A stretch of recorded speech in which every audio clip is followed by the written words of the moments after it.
statement and say that I am speaking from Canada, so I wanted to acknowledge the traditional lands that the school that I work in is located on.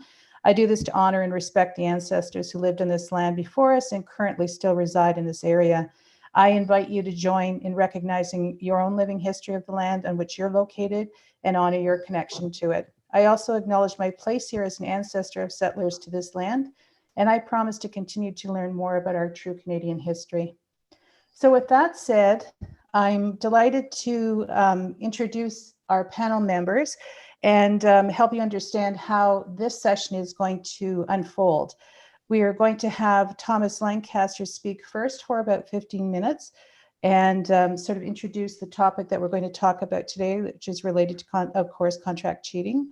And then we're going to have some opportunity to I'll ask some questions of our panel members who are all academics, leaders, people working in the area of academic integrity.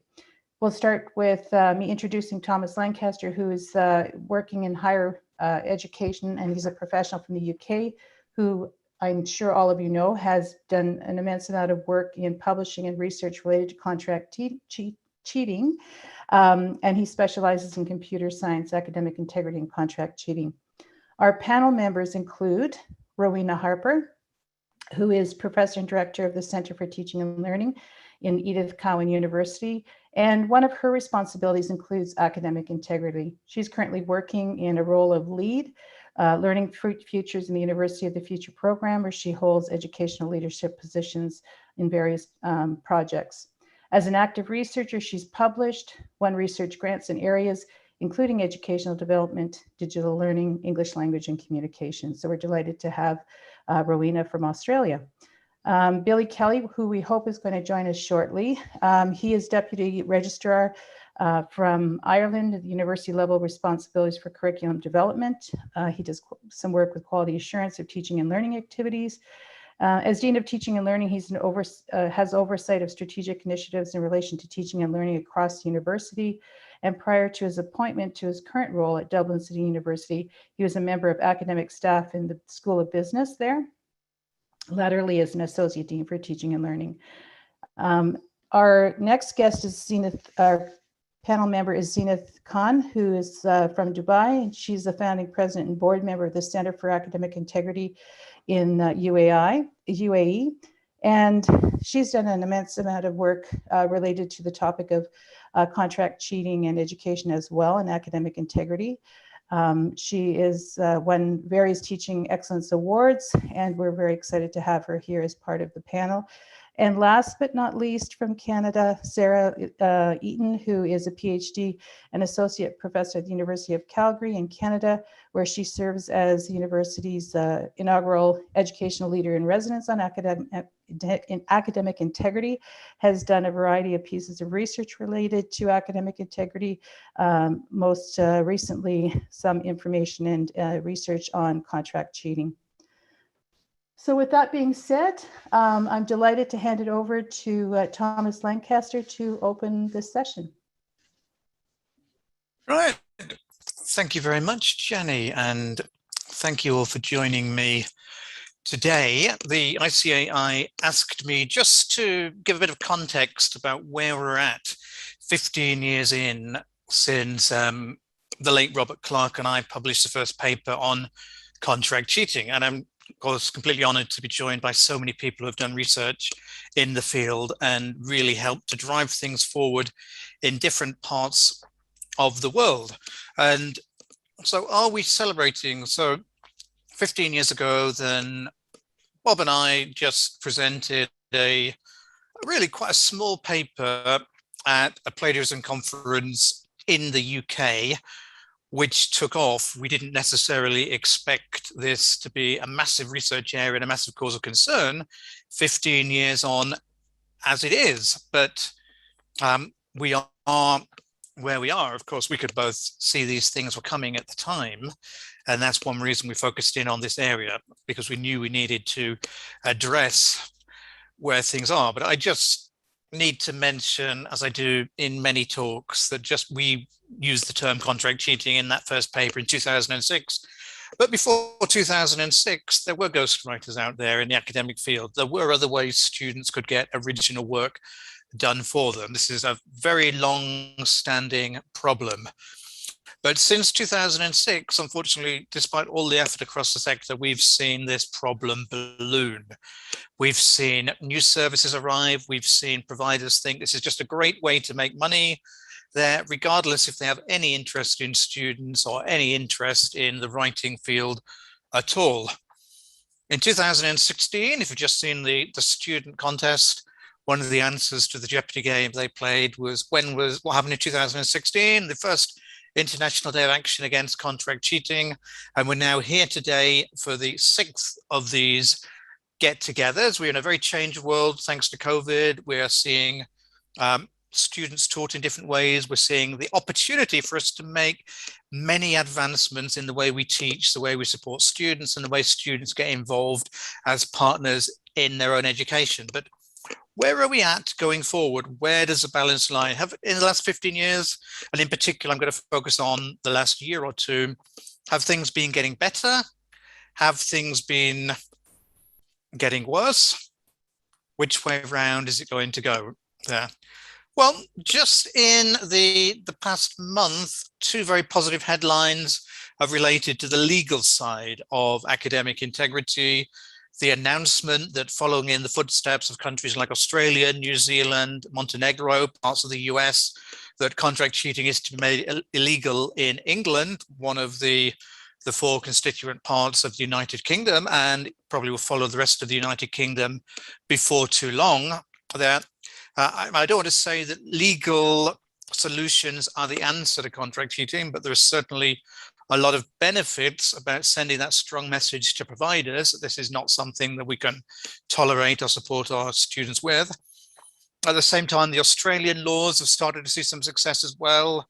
They're one of the first solutions where a service has been taken offline. Again, not necessarily a complete solution to the problem, but we are seeing quite a bit of movement in that space.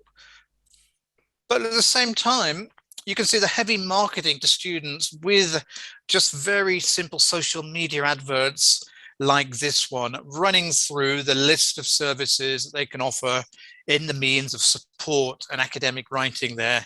And you just have a quick glance at those services. Everything from additional essays to writing your poetry for you, your reflection papers, filling out your worksheets, doing your maths problems, an area that's come up a lot in my research as being a big problem that students quite often struggle with the basic maths needed in many disciplines, even supporting you to become an entrepreneur. Well, I guess it's an entrepreneurial activity, and you can see the list of subjects that this particular firm says they support. And if you go on any contract cheating provider, you may see all kinds of things that we would hope students be able to do for themselves. And this extends well beyond the English language speaking world. Firms are seeing now that, yeah, they may find it difficult to offer their service in Australia and other countries, but they can expand. Here's an example thanks to Oscar, who's shared a lot of the activity going on in Turkey there about saying essentially, don't you have time to do these assignments for yourself? Well, we're there, we can do these for you.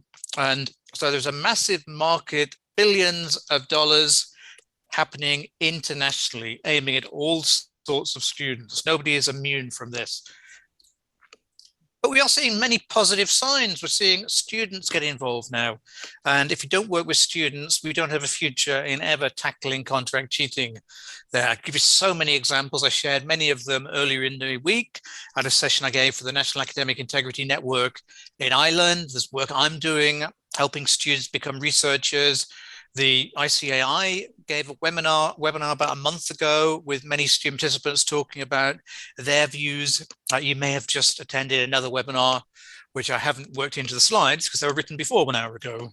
But there are so many great activities going on supporting students, and the students are our partners in academic integrity. We want them to be actively involved. But technology, and I say this with my hat on as a computer scientist, technology is there posing fresh threats all the time.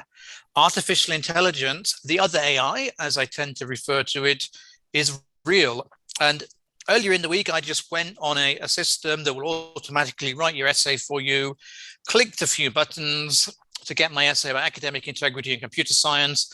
I could have kept going, and very quickly you get text out, you get references out, you get things that are ready to hand in. And again, these services are nothing new, but there is so much technology now that will try and write in the style of a human. Now, again, this is not new. I did, as an undergraduate, I did a project for my final year project about generating text. They're using much less sophisticated techniques, and with the text making it much less sense. But essay mills, contract cheating providers have access to this type of technology as well. And you may look at this and think, this particular example, this was free.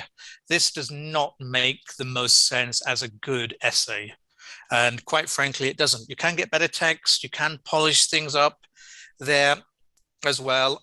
But if you're looking at this as an educator, have you ever seen text handed in that doesn't make a great deal of sense? Because there are all kinds of reasons why this could be. And have you ever seen those type of assignments actually end up passing? Because it does happen. It probably shouldn't happen. And as many people will tell us who are here joining us as panelists, that particular types of assignments, some of them are susceptible to contract cheating, or some of them at least students believe are susceptible to contract cheating there. So how do we assess moving forward? A very positive thing, we're seeing some great resources released to help us to address contract cheating. I'm part of the London and South East England Academic Integrity Network. I'm not part of the group who released this guide earlier today there about how to substantiate contract cheating, how to check the work. There are even videos here to help staff looking to know what to do and how to address it. So really great to see the other members taking this forward. Do have a look at this. I did see as well earlier today that TEXA in Australia had released another guide about addressing contract cheating in mathematical and scientific subjects and what to look for, which I'd already put the slides together, otherwise that one would be here equally prominent, because so much we need to look at now goes beyond text there. So we've got people working on this, but unfortunately we are also seeing the biggest threat to do with COVID, I believe, is the homework help sites. You may have seen many of these companies. I'm not going to name them in this presentation because they tend to not always take that kindly to the public recognition of what they're doing, but we're talking about companies worth billions of dollars there, which can provide answers during the course of an online exam or even an offline exam if students are able to find a way to connect with them there. We see sites like Reddit where you can just join the communities where you can get homework answers either for free or to connect with a so-called tutor. Thousands of members, many of these sites, much activity happening in Discord outside of the public eye. And so homework help, particularly again for maths and science, massive problem for us, is booming. But research is making an impact, and I've chosen a couple of examples of things my students have been involved with, but there's been so much work going on in the past year. We got Codrin, who published a paper with me earlier in the year about the use of the homework help or file sharing website, just really helping us to substantiate that these things are happening there. This is not just gossip. If you talk to people at other universities and you hear all the time about the number of academic misconduct cases that we're having to go through. Got Rahul, who's been doing work on Reddit, which ties in with that previous slide. We've got a lot more to share about that. But I could pick up on lots of students doing great work in research and beyond, helping to get the message out there, helping to share things with their peers. So there are new challenges, but I do really think that things are moving in the right direction and things are getting better. And our whole community approach from the top levels downwards are helping to make a massive difference. Our international groups are helping to make a massive difference as well. So I just want to hand this over really to the panelists and to say, ask you to think about what are we going to do to just make sure things are moving onwards in the right direction in the next 15 years. Okay. Right, thank you, Thomas. So this is the portion where I'm going to pose some questions to our panelists. welcome any questions that our participants want answered to enter those into the appropriate spot here on our site, and we'll look to make sure that they get answered. So let's start with Rowena. And the first question that we're interested to hear from all panelists is, can you give us a window into contract cheating that's happening currently in your part of the world? Of course, thanks, Jenny. And like yourself, I'd like to start by acknowledging the traditional custodians of the lands on which I'm speaking to you all from, the Noongar peoples of southwest Western Australia. It's probably fair to say that Australia is leading the world in responding to contract cheating. So we're in a fortunate position here. Much of the research is emerging from Australia, including the large-scale studies, and our National Higher Education Quality Agency, TEXA, has established an integrity unit, which is leading the prosecution of cheating services under our new legislation. We do certainly continue to be concerned about commercial contract cheating. We had a national forum on the topic just yesterday with over 1,200 registrations. But we're also mindful that it still represents a fairly small proportion of the ways that students cheat or take shortcuts in their learning. So we're really trying to keep on top of emerging threats, particularly technological ones like paraphrasing tools, which are getting better all the time. Article generators, like the ones that Thomas mentioned, that can actually generate a full written paper based on just a key phrase, and services that purport to offer tutoring and study help, but which operate in ways that can really pervert assessment. And I think too, we're also trying to be observant of student learning cultures that facilitate the types of cheating that aren't visible in the research on contract cheating, but are probably much more pervasive. These are things like assignment sharing among students and collusion, really social behaviours, less about technology and the digital and more actually about those long-standing social behaviours that students have always been and are still engaged in. So we're really trying to ensure that we don't have a myopic focus on contract cheating, that it's kind of proportional, and that we're keeping on top of all of these emerging challenges that are around us. Thank you very much, Rowena. Moving to Zenith, same question. Can you give us a window into contract cheating in your area of the world? Thank you, Jenny. Yeah, I think we've seen, especially with the pandemic, a real mushrooming of these sites and such an aggressive marketing behavior that they've shown, particularly through social media. And I think a couple of the students even spoke about it in the previous the student session, where they were surprised to see that these essay mills have been using logos of universities to legitimize the services that they're offering, the way they're phrasing what they're doing, to sound like it's something legal, it's allowed, it's a helping hand. So this is something that has been concerning us. So we did like a study to see how many authentic of these sites are actually directly focusing students in the UAE. And just by a website search, like the SEOs of the websites on the first pages, we saw about 34 of these that come up very high in the search engine the moment you type essay or writing and UAE. These are the combination words. And 34, I know it doesn't sound big, but that's 34 individual, unique and organic websites that are constantly targeting students. And that's just websites. Right now, we are looking at the number for social media, and from today to tomorrow, there are like 2 more side pages that increase, So this is what we've really seen as mushrooming, and this thing of students not really being aware of how this marketing is happening and how legitimate is it. And what's really throwing them off is the websites using the logos. This is something that we've seen that is very fragrant. They're very daring in using the logos. They're using everybody's logos, like whichever website students are like they've seen most reaction from, they're using those logos on their sites, and then they are marketing to more of those students. And you'll see like site that just came up a month ago, they already have 1,000 followers, right, with just 40 posts, and you wonder, wow, they are the influencers on social media right now. So we have seen a lot of this, and this is why we've been looking at it as a social issue for a couple of years now here, because exactly a little bit as Rowena said, it's not just about the assessment and their behavior while they're doing it, but it's so much more than what we see on the surface, because the impact is direct, of course, because they're not benefiting, they're not learning from the lessons. It's impacting their future jobs because they're not getting that content knowledge or the practice that they needed. It's going to be impacting the economy in the long run because it'll lower the productivity. So if you look at all of this, it very much is a social issue, and we want to look at how we can actually help. By looking at it as a social issue, then we've got these in other areas, there are these already models that are available where people are using them to help them. So that's what we are now looking at, to see how we can incorporate those to help the students. Jenny? Very interesting, Zenith. Thank you.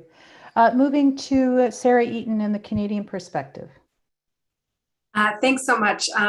In Canada, the education is governed provincially or regionally rather than at a federal or national level. And this means that we don't have a national quality assurance body like you have in the UK or in Australia, for example. This means that our regional networks for academic integrity, such as the Alberta Council on Academic Integrity and the Academic Integrity Council of Ontario, have been doing grassroots work that is typically taken up by quality assurance bodies in other countries. So in terms of our professional development and resource creation, this is done at the grassroots provincial level here in Canada. But I did want to highlight that we have also been undertaking some large-scale research in Canada since about 2018, in which we've been conducting a national level policy analysis of academic integrity across Canadian higher education with a focus on contract cheating. Wanted to highlight that we've just published the paper from our latest phase of the article, which was looking specifically at Ontario universities, with our moderator today, Jenny Miron, and Amanda McKenzie being team leads for that work. And we're currently conducting the next regions of the Atlantic region. So far, we've covered 80 institutions across Canada and found that only 2 universities and 1 college actually name contract cheating in their academic integrity policies. Otherwise, we use vague words such as collusion or unauthorized collaboration. A key message we're trying to send here is that we cannot address a problem that we do not name. And a first step is to start naming this in our academic integrity policies at institutions so we can take action at the local level. Thank you, Sarah. And I believe Billy Kelly has been able to join us, so I'm asking Billy the very same question. Thank you, Jenny. Here in Ireland, we've had national legislation outlawing contract cheating since 2019. And that same legislation prompted the setting up of a National Academic Integrity Network. It's a member-led organization. It's supported by QQI, the national quality body for higher education, but it is supported, it's independent from that. And it's driven by members of all the higher education institutions across the country. Notwithstanding that we have legislation outlawing it, we've had some small domestic success, but we have the same issue, right, okay, that Zenith touched on as well, of very large number of sites targeting students. We have an alert list of about 100 sites, right, the last alert list that came out. Some of them operate in this grey area between what is help for students and what actually crosses the line into cheating, but it is like whack-a-mole. As soon as one is gone, right, okay, the next one is up. And what we're seeing is very sophisticated targeting of students through social media, through very complex use of social media.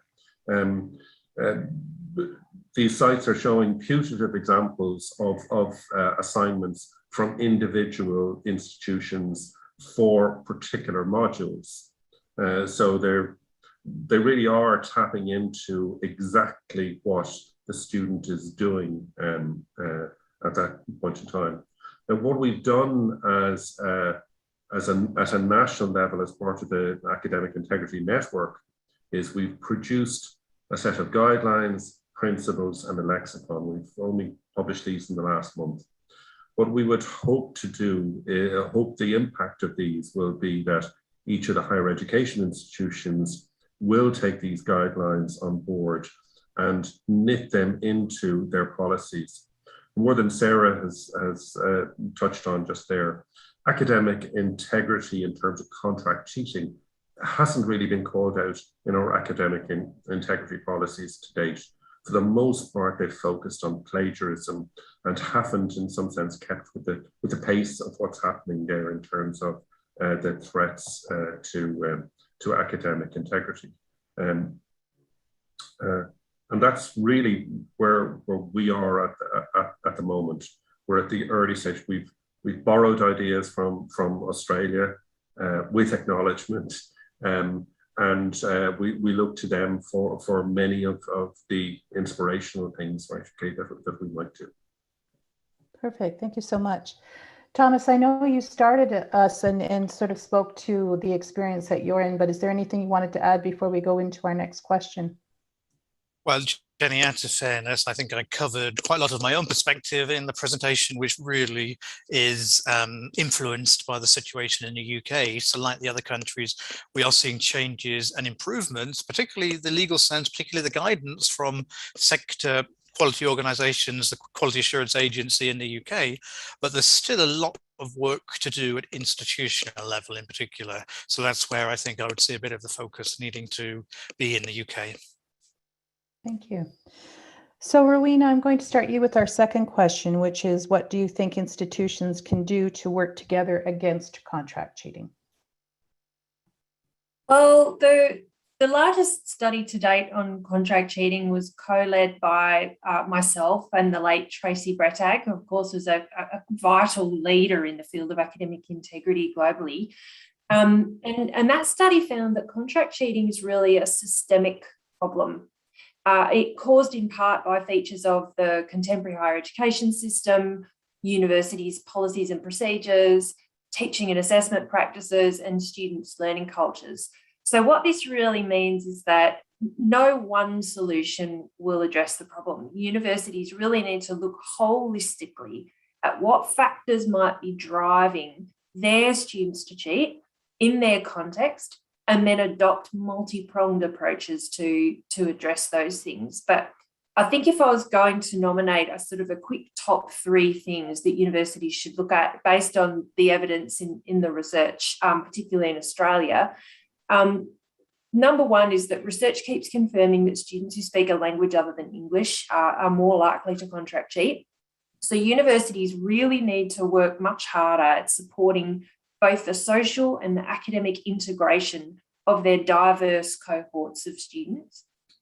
Number 2 would be that students will take shortcuts and cheat with any assignments that they perceive to be irrelevant or expedient, that is, designed with something other than their learning outcomes in mind. As soon as students sense that an assignment's been set because it reduces marking, it's easier to invigilate or easier to grade, they will disinvest. So, particularly prone are group assignments, weekly quizzes in class or online, it doesn't seem to matter, and exams. So universities really need authentic assessment that's meaningful to their students. And number 3 would be that students will cheat in a plethora of ways when they don't know how to approach an assignment. So providing exemplars of past assignments and past exam questions and answers would eradicate the trade in assignments and create a much more level playing field for students. So those are sort of the 3 top things that spring to mind for me that would make a really big impact. Oh, very interesting.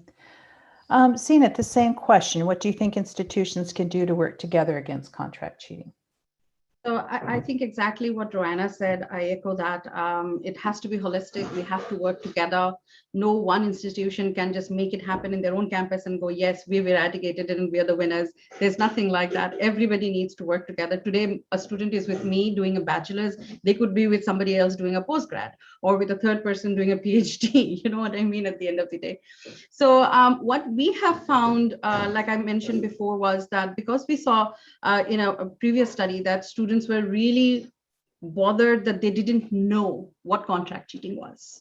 right? They saw all these essay mills approaching them anywhere and everywhere. If there's a beach party by a university, one university, but then they usually invite other university students to join. And there you are, you've got these people giving out cards and selling their services, like as if they're a legitimate business. They set up sometimes stalls saying we are going to be providing tutoring and all these other services and so on and so forth. So we focused on looking at the kind of awareness that we can bring about in our students from the grassroots upwards to see if that had an impact. And we saw that it did. So there's a very high rate of acknowledgement that yes, this is a form of cheating and it is a problem.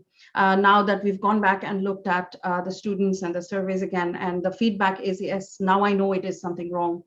Whereas 3 years ago, 4 years ago, when we first did it, we had barely any students who even heard of the term contract cheating.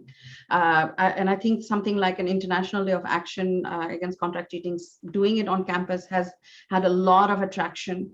The other thing that we have really seen was looking at the top-down impact. Having this as a conversation, not as a byproduct in an education committee or in any of the top management conversations, but rather having it as an actual agenda item, talking about it and figuring out. So that's where you've got all the heads of the different departments of the institution sitting and making decisions. And when they're talking about contract cheating, they're looking at it as a problem from every angle. And then they're getting the feedback from every angle. And they're able to bring down methods like whether it's assessment design or interviews, or what do we do? Which level are we seeing it as an issue? Which level are we seeing it as not an issue? What has worked? So I think both directions, I think, is very important, from the grassroots up, the awareness, but at the same time having that acknowledgement from the management segments as well. Jenny. Thank you, Zenith. Sarah, over to you.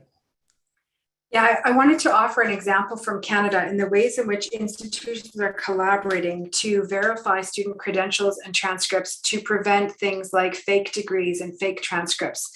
And this is a national endeavor. However, it has not been extended to academic misconduct or contract cheating. So I think that there are opportunities here for these types of services to be extended to include things such as repeated offenses for contract cheating or other kinds of misconduct, so that if a student is ultimately suspended or expelled from one institution, that then it can be noted if they try and go to another institution. At this point, this is not something that we currently track, and we couch it under privacy. However, I think that student mobility and student transferring between institutions is a larger conversation.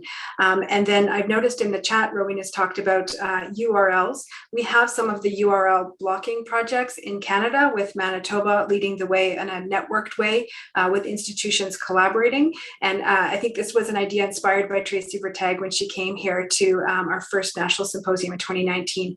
So another way that we can collaborate is to share those URLs so that institutions can block them at the institutional level. So these are a couple of examples of things we can be doing better in Canada. Perfect. Billy, your comments.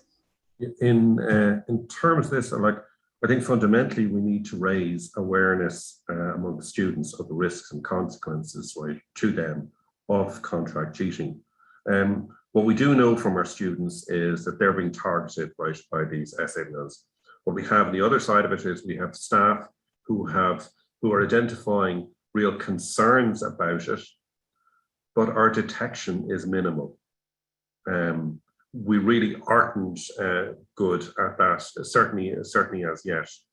And I think the big thing that we have to do, and it's echoing what others, right, have said before, is we have to design the learning and assessment process to make the student far less susceptible to contract cheating. It is about looking at what their learning environment looks like and what the assessment environment looks like. And as long as we persist with traditional means of assessing students, I really think we'll be chasing our tails and not actually succeeding in getting it. And within institutions, I think we have to change the narrative from one of detection to prevention or reduction, right? And this is about institutional policies. I think we're probably naive to think that we can eliminate contract cheating entirely. But what we can do is we can make it far less of a problem and far less of a threat to our reputations than it currently is. Thank you. Thomas, did you want to make comment on that, what you think institutions could do to work against contract cheating? Yeah, Jenny, I mean, as a panel, I suspect we're largely in agreement about many of these things. So my colleagues have made great points already. I do think, though, just to bring it back to the institutional type question, then really what we need is buy-in from the upper levels of institutions. We need academic integrity firmly embedded in university teaching and learning strategy. Because if it's not there, if it's not something which is pushed as important in every module, in everything we do with students, and equally important for the staff when they're designing assessments, when they're checking if the answers are readily available online, and when they're thinking about how to do the best for the students, then we can never have academic integrity. And I'll just pick up as well, point in the chat, there are some comment there. Panda, who's been working with me recently as a student on some of these issues, that the solutions are going to be different in different countries and in different institutions. There is not one single solution. And so we need to have very much a local view of what is true for our students there, who is particularly at risk of academic misconduct, what are the reasons why, what interventions can we put into place? And as a country, we need to think perhaps the work of people like Irene Glendinning, looking at the academic integrity and maturity model. So where is our institution, where is our country in its movement towards academic integrity? And what support can we bring in from perhaps countries that are further down that road? And what support can we give to countries that are still making their way along that path? Perfect. Thank you. Thank you to all the panelists and the responses. Our third question is, how can we help to develop a sector-wide or a global-wide approach to address this issue? And I'll start, Rowena, with that question. Yeah, I think that's a great question. I think firstly, we need to be connecting sort of vertically, if you like, within our countries, and then horizontally between our countries. So within our countries, the quality agency at the top, needs to be working really closely in partnership with institutions across the country who need to be in touch with their educators at the coalface, who need to be informed about what's happening with students' learning cultures. So we need that kind of awareness and understanding throughout the layers, within the sector, across student, educator, institution, and sector. And then horizontally, we need collaboration and cooperation at each of those layers across our geographical boundaries. We need quality agencies working together, and I know that they do. I know TEXA, for example, in Australia speaks to other quality agencies, and they're really collaborating around this issue. We need universities working together. Events like this, which involve people from around the world, are really vital in fostering that global conversation to ensure that we're all benefiting from each other's experience. So I think it's thinking about that vertical within a country and also that horizontal. Thank you so much. Very thoughtful. Zenith, same question. What do you think how can we help to develop a sector-wide or global-wide approach to address the issue? I think Rowena's really answered that completely, but I'll still give it a go. I agree with her 100% that we need it both within the country, but at the same time across the boundaries as well. What we have found started really working for us was setting up that center that we have in the UAE, that moving it away from just one campus or one institution, having a lot of other institutions get involved, where we just had one university celebrating it since 2016, this International Day of Action Against Contract Cheating. This year, we saw 5 different institutions, 3 different school campuses joining in. So that, that exactly what Rowena just said, within the country, we're getting to see that. And while doing this work, we came across and we talked to a local agency, which is called the KHDA. They usually look at licensing of institutions and looking over the quality and assurance for schools. And they actually did the work with TEXA on a report on toolkit for helping students with against contract cheating. And that's where we had the conversation, and they said, yes, we are definitely looking at what we can do with schools and things like that. So this international collaboration of these agencies, I think, is very, very important, because Texas, like Australia, as Rowena said, has been doing a lot more than anybody else, anywhere else, that is trickling down to us as well, because now that we are linking up with them and we are seeing what they're doing, the kind of toolkits they're developing, we can incorporate that instead of reinventing that wheel over and over and wasting resources and funds and time. We've got these resources by somebody else. Let's use that and see how we can help and use our funds for something more than what we've already got. So definitely, I think this kind of collaboration, this kind of platform has been helping. The international research that has been taken on, I think NI has done a few of those as well. We're seeing such a great effort from student bodies, and students are such big champions of this conversation. So when we're thinking of what can we do sector-wise internationally, we definitely need to bring more students into this space and be a partner of this conversation with us, so that this word kind of spreads across to all sectors. Jenny? Thank you. Over to you, Sarah, your thoughts. And to add on to what other panelists have said, I think one of the things that could benefit those of us who are not as far along in this journey is to have the support of those who are more developed in this work, helping to communicate messages that this is not a problem that exists somewhere else. This is rhetoric that I run up against here. Well, if the Australians are advanced in this work, it's because it's a problem over there. It's not a problem here. And I try and counter that narrative and say it's a problem everywhere. So when we can get more people singing the same song and saying this is actually a global problem that needs a global response, then it will help those of us to move further along the line. And and knowing, of course, that Canada, even though we feel like we're far behind, we're still more advanced than other countries. So we in turn can help other countries.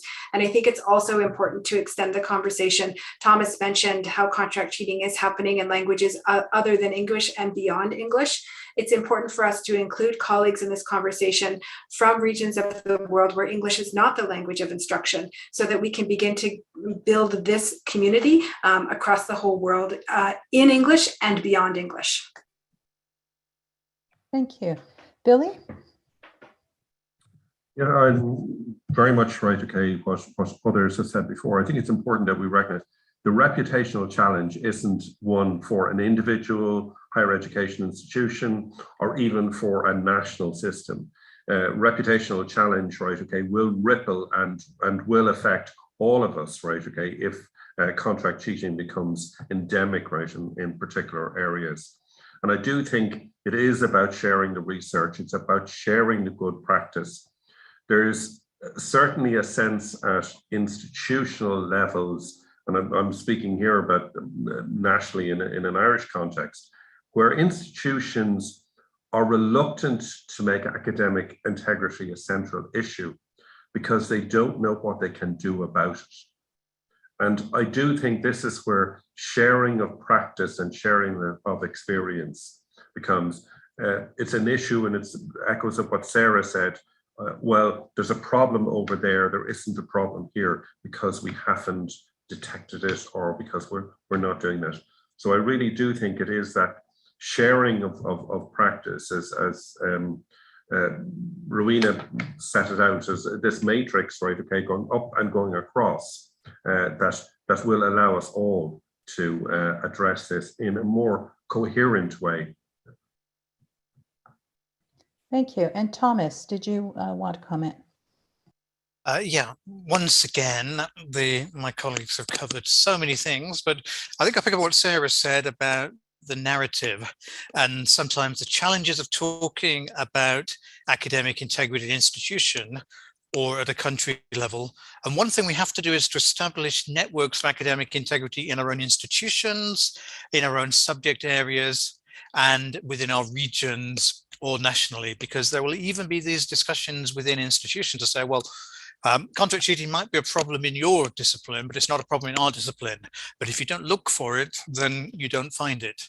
So we need to have those conversations. And at the same time, as we have a global approach, we also have to think about the people at the other side of the contract cheating industry. So not just those of us who are looking to make sure that we protect the value of our students' education, but also what we do about all the people who are making a living out of writing and helping students to cheat, because there are lots of ethical consequences that go beyond many of the things we can see at surface level.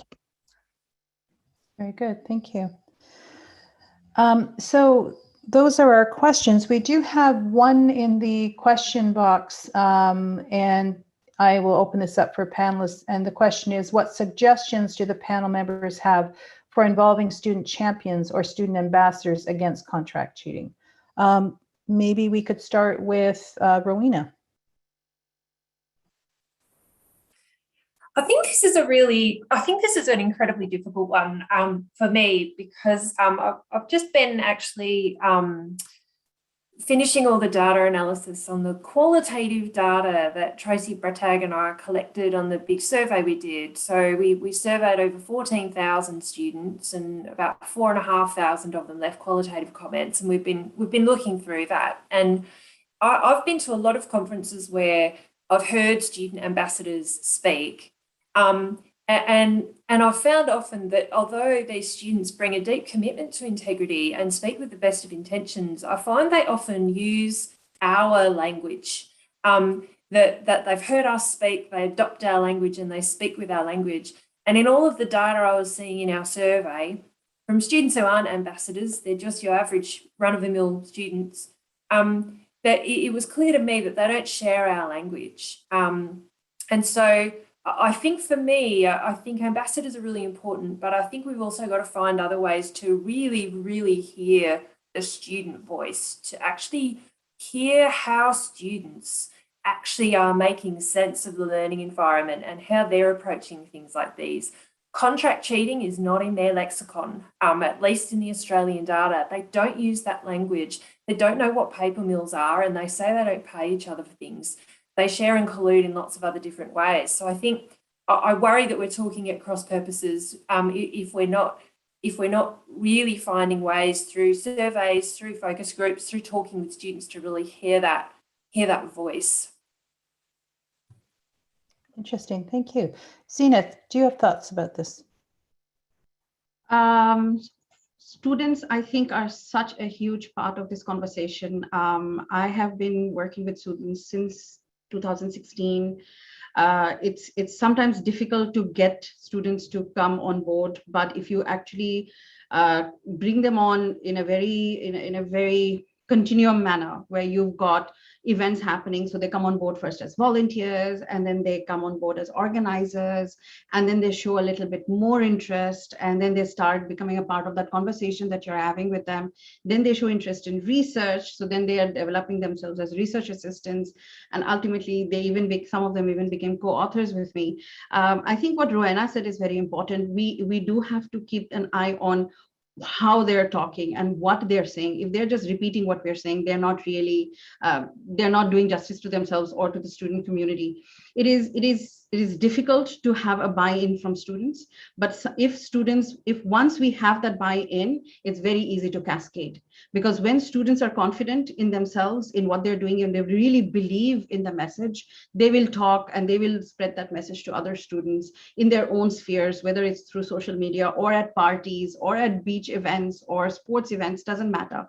I remember this sporting event where it was a inter-university thing, and one of the coaches was cheating, and students got up and they started talking about everything we've been talking about related to integrity, and they were pointing to me and they were saying, you need to go talk to her because this is wrong what they're doing, and we've heard this in some of the sessions that she's talked about. So it wasn't necessarily about contract cheating, but because they were involved with this, that they're picking it up in their daily lives and they're questioning it, because they're that confident, they want to be a part of that conversation and take it forward. Jenny?